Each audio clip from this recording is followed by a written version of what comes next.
And if we're foolish, the reality is our life, our business, our marriage, fill in the blank of the things that are core to your life. They are eventually going to come down with a great crash because the foundation is not true. Created on purpose and for purpose.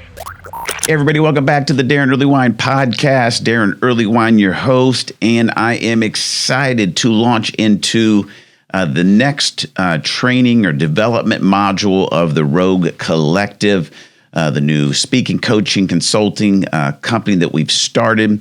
And we spent this year just kind of going through and giving you an introduction into the content that we're teaching with people. And today we're going to launch into the next module, and it's called the 4 Foundations.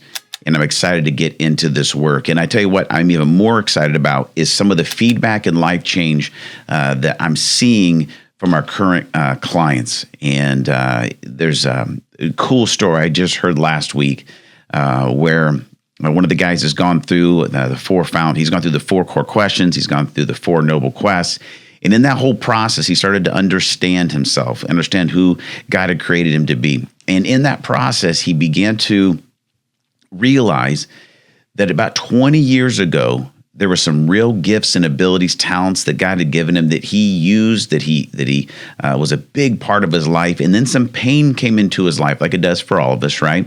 And he experienced what we might call the death of a dream, right? Many of us have walked that path. And in the process of the death of the dream, he shut down this passionate pursuit of his life, this pursuit that gave him joy, that gave him a sense of fulfillment, a sense of accomplishment, that made him feel his best. He shut it down, did the career, got married, did the family, whole thing. And for 20 years, 19 years to be specific, 19 years, he had never stepped into this pursuit.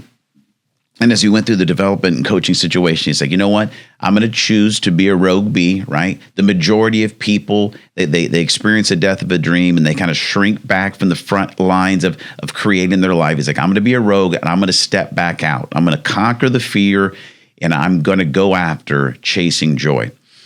And he stepped back into using this gift, this ability, this talent for the first time in 19 years. For him, it had something to do with performing. We'll get all the details, but he's stepping on the stage, first time in 19 years. His wife, his kids are there, recording the whole thing.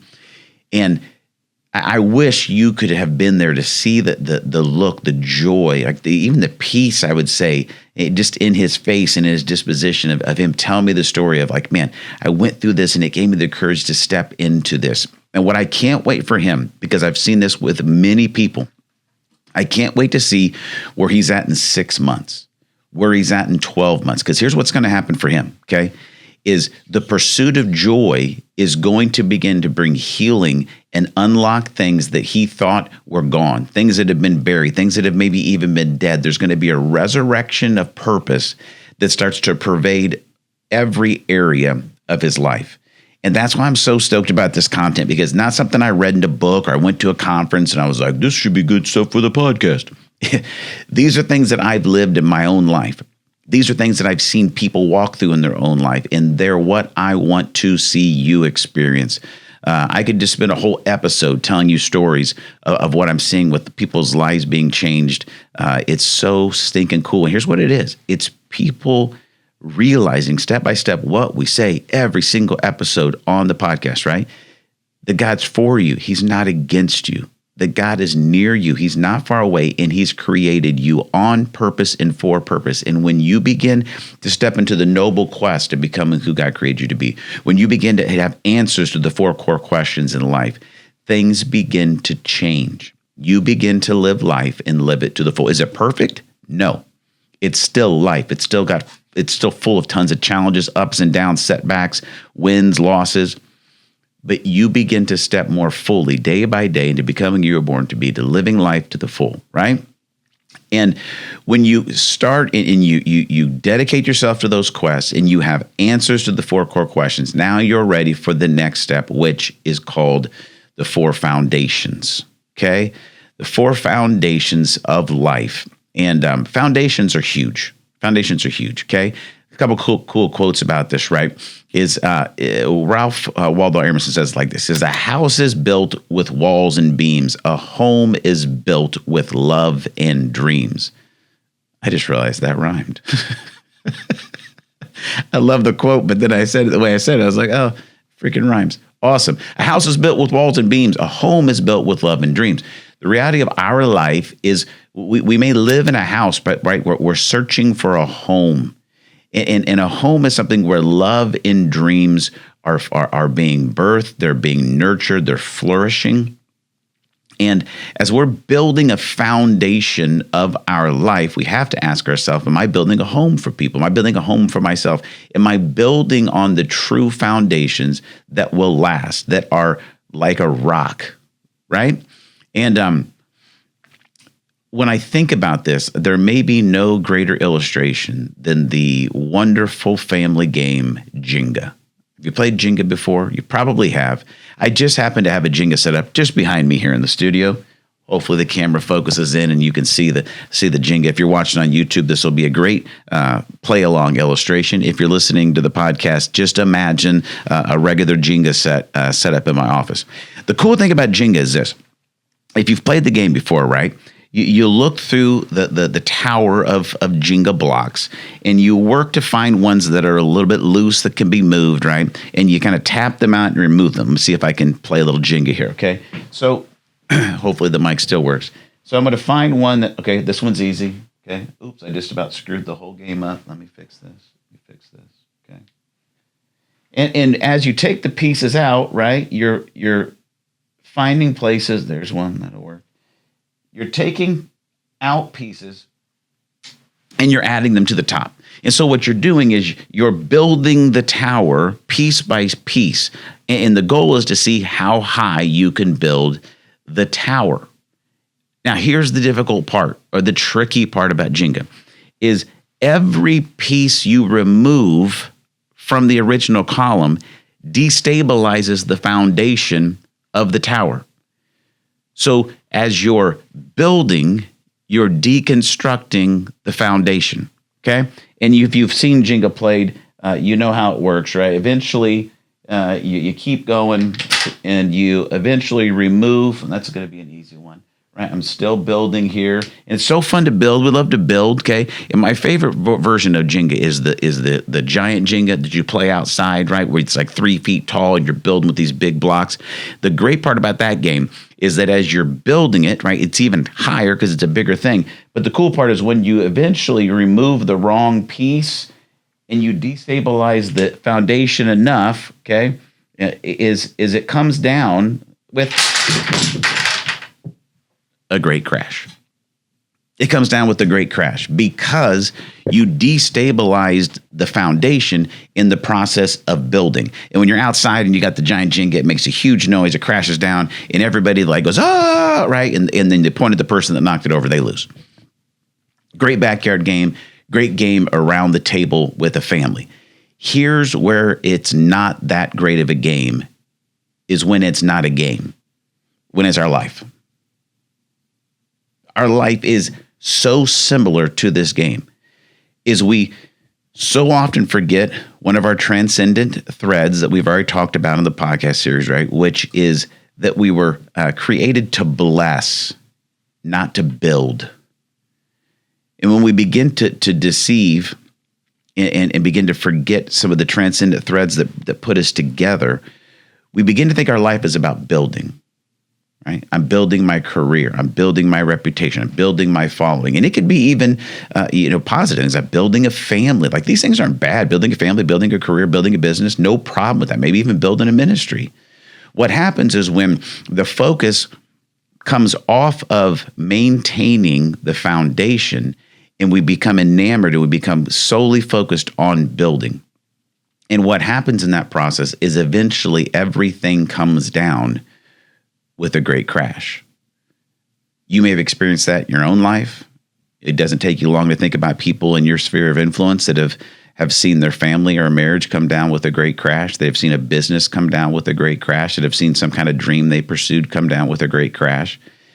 It's not uncommon. And once again, greatest mentor of my life, Jesus speaks directly to this when he says it like this: therefore, anyone who hears these words of mine and puts them into practice is like a wise man who built his house on the rock. Right? It's foundation. The foundation is the rock. The rains came down, the streams rose, and the winds blew and beat against that house, yet it did not fall because it had its foundation on the rock. The foundation, right, was built on strength, was built on a rock. But he says, but everyone who hears these words of mine and does not put them into practice is like a foolish builder, right? It's like a foolish man who built his house on sand. The rain came down, the streams rose, the winds blew and beat against that house, and it fell with a great crash. Matthew chapter 7.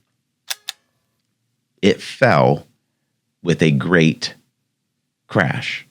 And so our look at this next module is, are we wise or are we foolish builders? And if we're foolish, the reality is our life, our business, our marriage, fill in the blank of the things that are core to your life, they are eventually going to come down with a great crash because the foundation is not true. It is not solid. And in this story that Jesus tells, I think it's important to note that he doesn't say like, well, if the winds come, if it gets stormy, right? If some things happen that you're not planning on, he doesn't say if. He says when they do, and you've lived long enough to know that's true. When the struggles of life, the struggles of business, the struggles of marriage, the struggles of your own development, when they come against you in life, if your foundations are not solid, if they're not built on rock, your life will come down with a crash. And so what I want us to do here is to dig into, as human beings, okay, what are the 4 foundations that we have to build on? And it comes back to something we've already talked about in this rogue way of living. What I believe is the core vocational calling of all humanity given to us by God, okay? It's very simple. It's not hard to guess, but it's hard to live. I believe that the foundation that we have to build on is love. Love is the foundation of a life that does not come down in a great crash. But then the next question would be, okay, well, what does that look like? What are the foundations of love? And we can, you can go to a wedding, you're always going to hear 1 Corinthians 13, right? It's patience, kindness, goodness, gentleness. Those things are true. That is absolutely what love is. But I think there are 4 foundations to love that actually empower us, that actually equip us to build on a foundation that can stand the storms of life. And here's what I think of the 4 foundations of love: to be seen, to be known, to be affirmed, and to be blessed. And that's what we're going to walk through in this series, is what does it mean, right? And there are 2 lenses to every one of these foundations, I'll put it that way. And I think it's this, is if we're going to love, we have to see ourselves and see others. If we're going to love, we need to know ourselves so we can know others. We have to affirm ourselves so we can affirm others. And we have to bless ourselves so we can bless others. There's 2 lenses we have to see through, or we will not be able to step into this. And like I said, this is so key in our development as human beings. And people might say, well, these are like the soft skills of life. I think they are the core skills of life, because as we say over and over again, thank you, Gary Smalley, life is relationships. Everything else is just the details. And if you look at our life, right, we're not called human doers. We're human beings. And so if the core of your life is you're just focusing on what you're building, on what you're doing, on just your job, you're betraying your design. Because you weren't created to be a human doer. You're not a robot, right? You're a human being. And the core vocational divine calling of human beings is to love. Okay? So we're going to walk through these. The idea of to be seen, to see ourselves and to see others. What does that look like? We're going to unpack what it means to actually see others, and take a look at what are the things that maybe culturally are happening around us that make it easy to make other people invisible. Are there kinds of people that we have what I might call selective blindness? We make sure that we don't see them. And I think, and we'll dig into this, I think too often we choose to be selectively blind and not see people because we think it excuses us from our responsibility and opportunity to love them, right? If you're invisible, I don't have to love you. But if we're going to build the foundation of our life that won't come down with a crash, we have to see ourselves, right? There's self-awareness there. We have to see ourselves, and I think, in my opinion, you have to see yourself how God sees you. Then you got to see others, right? And how God sees them.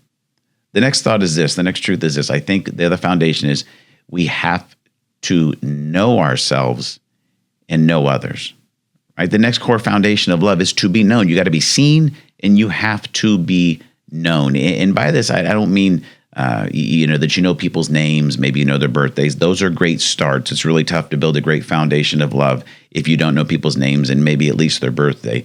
But I'm talking about even something deeper than that, right? Do you really know people? Do you actually want to know people? Do you know their who? Do you know their why? Do you know their what? Do you know their how? Do you know what makes them them? And I've used this quote before on the podcast. I'll probably use it again, but I think it's an amazing quote that talks about how important this is. It's a quote by Tim Keller, great pastor and author. But he says, "To be loved but not known is comforting but superficial. To be known and not loved is our greatest fear." Right? This is how these core foundational things come together. It's like, well, this person knows, they see me, right? But they don't know me. And one of our greatest fears is, what if I'm seen and known and not loved? He goes on to say this, but to be fully known and truly loved is, well, a lot like being loved by God. It's what we need more than anything. It liberates us from pretense. It humbles us out of our self-righteousness, and it fortifies us for any difficulty life can throw at us. It's foundational, right? To be seen, to be known, and to be loved. It's what God does for us. It's what we need to do for ourselves so we can do it for others. It's building the foundation. We're going to unpack that in this as well. We're also going to talk about this. We're going to talk about people need, the next foundation is they need to be affirmed. Seen, known, and affirmed. And we look at that idea of being affirmed. There is a reality of that kind of sounding like encouragement. Encouragement is so huge, but it's, for me, even deeper than just words that I say to people like, hey, good job, or hey, you're nice. Those things are key, and they are key to affirmation. But I think it goes deeper than just words to actually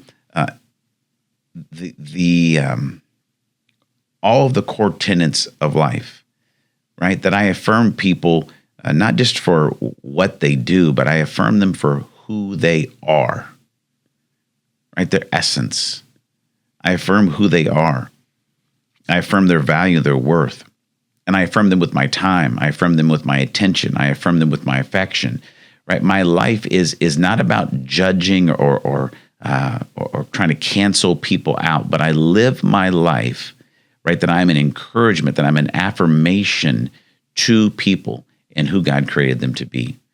It's so important. And we'll talk about even like some of the neuroscience behind this and why affirming and encouraging others is so key to loving them and allowing them to actually love themselves and step into God's call for their life. The last thing is this. Last foundation that we're going to unpack in this series is to bless others. If you've been listening to this Rogue Way series, go back to the transcendent threads, right? We know that one of them is blessing, right? Blessing over building. And one of the first commands that was given to Abram in this covenant that God made with him, right? He said, here's how this is going to work. I'm going to bless you to be a blessing. This is how our relationship works. And we've talked about this, but one of the cool things about this is this was such a revolutionary understanding for people in the ancient times when it was first given to humanity. Because at that point, the ancients, right, they believed that the gods, right, were many and that they were against them. They were far from them, they were against them, and they did not create them on purpose and for a purpose. And so much of the energy people gave in that realm was, we have to do things, we have to sacrifice things just to appease the anger and the wrath of the gods so that they might actually be gracious to us. And then all of a sudden, this God of the Bible, right, this God of the Pentateuch, of the first 5 books of the Bible, right, known as Yahweh, he steps into this relationship with this man Abram, and he says, here's how this is going to work. I am near you. Right? I know your name, I'm for you, and I'm going to begin blessing you so that you can become a conduit of blessing to the world. But basically, the way this works is as a human, like, you will be someone who receives my love so that you can give my love. And when we can begin to embrace that as a philosophy, as a foundation for our life, it begins to change everything. Because now I live in a world of abundance, right? I live in a world of blessing, and I don't live my life in a stingy type of way. I don't live my life to just protect what is mine. I'm open-handed. I'm open-hearted, and my life is here to bless the people around me. And if you've ever been around a person that you said, man, that person sees me, they know me, they affirm me, and they bless me. You walk away from that interaction, you say, that person loved me better than anyone else in my life. And just to cast a little vision, for us is, what if we lived our life and that is what people said about us when we were gone? They were the most loving person I ever interacted with. What could happen to our world if we all just started to build on that foundation? Right? It doesn't mean we're not going to build great companies and great schools and great ministries and great families. It's not that the building or the growth goes away. It's that it's built on a foundation that can sustain the great troubles of life. That's where we're going. That's what we're going to unpack. And I got a little call to action for you before you maybe come back to the episode. First, what I want you to do is if you have a journal, I want you to spend a little time journaling. I want you to journal with the current relationships that you have. Where do you feel, these in abundance in the relationships you have? Who sees you, knows you, affirms you, and blesses you well? And look at your relationships, right? Kind of your sphere of influence around you. Where do you feel like it's lacking? Okay. The next thing I want you to take a look at is, as you try to see, know, affirm, and bless yourself, which one of these do you think might be one of the greatest growth areas for you? Seeing people, being compassionately curious to want to know them? Is it an affirmation issue? Right? Do you say, man, I just don't really think I find the positive, the gratitude, and the encouragement with people? Or could it be blessing? Which one of those 4 core foundation pieces there do you say, man, that's probably a growth area, right? Let's get compassionately curious there. And then here's the last one I want you to journal a few lines down on, is reflect in a time, right, when you really felt seen, known, affirmed, and blessed. Was it a specific person? Was it a community of people? When's the last time you'd say, man, that was when I really experienced this? So that's a little call to action, some effort I want you to put into the process until we come back together for the next podcast episode. But so excited that you're on this journey. Those of you that have been with us here in this past part of the podcast community for a long time, I want to thank you so much for being on the journey with us. Thank you for those of you that have subscribed to the YouTube channel or the Spotify or Apple Music, wherever you download it, that have shared episodes with people. It means a lot to me. And if you have questions on this episode, don't hesitate. You can email me, Daron@DaronEarlyWine.com. I love to get feedback from listeners and would love to hear from you. So, that's the intro. When we come back, we're going to dive deep into what does it mean to actually see ourselves and to see others as we build this foundation of love. We'll see you next time here on the Daron Early Wine Podcast. And until I talk to you again, Remember this, God's for you, not against you. He's near you, not far away, and he created you on purpose and for a purpose. Talk to you next time on the Daron Early Wine Podcast.